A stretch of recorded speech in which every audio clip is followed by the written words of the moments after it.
Hey everybody, it's Mike Nelson. I'm CEO of Efficient Lending Incorporated. We're a brokerage here in Colorado and in Florida. Before I jump into my video here, I do want to thank you for your time and checking out my content online. I always appreciate people's time. All right, I'm excited about it. It's my favorite topic about mortgages, and it's rate and term. And this is the second installment on my five-minute-ish video series on how to choose the right mortgage for you. And I really hope after you spend a few minutes with me, you find something of useful use here about rate and term. Now, I've said this a bunch of times on my channel. I tell this to almost all my customers, and a lot of them scratch their head and kind of wonder where I'm coming from. But if I were to stack rank the top 4 most important parts of any mortgage, it would be term first, down payment second, product third, and believe it or not, interest rate last. If you go through all 5 of my series, my videos, you'll understand why I land there. But let's talk about this today, which is rate and term and why it's so important. Jumping into it. Let's just start off right now and define a couple terms. What is an interest rate? The interest rate is obviously the interest rate that's going to be charged over the term of the loan. Term is the length that the loan is in existence. It could be 30 years, 15 years, 20 years. I can even do 22-year loans, 27-year loans, okay? So it's the term that the loan is going to be amortized over. Let's talk about interest rates. Believe it or not, interest rates can vary as it relates to a mortgage. Rates can be fixed, like a 30-year fixed terms. Rates can vary for a period of time and then be fixed. A lot of people call that a hybrid ARM. Rates can be fully amortizing, meaning when you finish paying the loan to term, there's no more principal left and you've purchased, let's say, the house. Or rates can be fixed for a period of time and then you have a big balloon payment at the end. Rates also can be interest only. You can get loans that only pay the interest and no principal with each payment. And then, believe it or not, you can get what's called is a negatively amortizing loan, in which when you make a payment, your principal balance actually goes up. It's very rare. I don't really recommend that loan except in the most specific of circumstances. All right, so rate and term. Now, here's my general philosophy on interest rates and the term. The term is your ultimate weapon to fight against expense. If you really focus on how term rate works as relation to an interest rate, you can really reduce the cost of your loan. The shorter the term, the least expensive the loan, almost, and this is in air quotes, irregardless of a competitive interest rate. So what people really have to understand, and it's hard to do, is that 4.75% can be actually more expensive than 5%. And why is that? The reason is, in the mortgage market, interest rates do not exist in a vacuum. There are things called points. And I'm going to not dive into points too much right now. It's going to be my next installment, so check it out when we get there.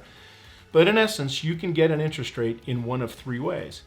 You can get an interest rate at a discount, which means you pay the lender to get a least expensive loan.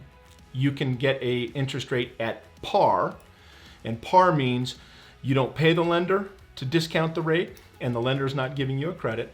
Or you can get an interest rate at a credit, which means the lender is going to pay you money to take a higher interest rate. And so when we look at term, we have to understand that the interest rate associated with term is also associated with either a discount, a credit, or par. All right, I've probably put most of you to sleep. I'm going to show you a quick mathematical example to drive this point home, and hopefully the power of term as a weapon against expense in a mortgage will make sense to you. Now, I got to do the government disclaimer here before I do this. This is a hypothetical scenario. I'm going to talk about interest rates. I am not saying that these interest rates exist today. They existed in the past or in the future. I'm not extending credit, and I'm certainly not giving pre-approvals with these interest rates. I'm also not talking about APR, which is a cost factor. This is merely a hypothetical example, but the math works. Okay, so we're going to jump into my hypothetical example. Now, a couple things about this. We're going to make up a $300,000 hypothetical loan with a 4.5% interest rate. And we're going to look at this loan in a term of 30 years, 25 years, 20 years, and 15 years. Okay? Now, what I've done in this hypothetical example that you can see on my sheet here is I'm saying the 30-year interest rate is 4.5%, and you can see the 15-year interest rate is 5%. Now, in reality, in the real world, a 15-year interest rate will always be cheaper, less expensive, lower than a 30-year rate. But what I did here is I actually increased it. And I increased it relative to term to show you just how powerful time is in a mortgage. So go ahead and take a look at this. In a 30-year loan, if you took it to term, you would pay about $247,220 in total interest payments. That's a whopping 82.4% of your original principal balance. You can read the example below, and now I'm saying in a 15-year term, at a 5% interest rate, you would only spend $127,000, just over $127,000 in interest, which is half of what it was at the 30-year loan. So the point I'm trying to make sure that everybody understands is this: about 11% increase in interest rate from 30 to 15 years still yielded a 48% plus decrease in interest paid at term. Most people don't realize that. So the message I've got to you today is if you will manage the term of your mortgage first, you will manage expense. And I'm going to leave you with this. A lot of people will say to me, yeah, Mike, I can't afford the payment on a 15-year mortgage versus 30. And to that I say, I get it. You know, the difference in payment is huge. But think about this.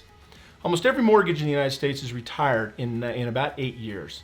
So if you're always managing term first, refinancing, buying new homes, things of that nature, if you've always focused on term first, sooner or later, you're going to be in a short loan, saving money, and buying the house of your dreams. Now, listen, I know what we covered was a ton of information. It's probably putting a lot of you to sleep or making your head spin, but it's such an important concept. Listen, I love to meet new people. Call, text, or email me anytime. We can continue the dialogue relative to your specific situation. Thanks again for checking out my content, and I wish you the absolute greatest of success.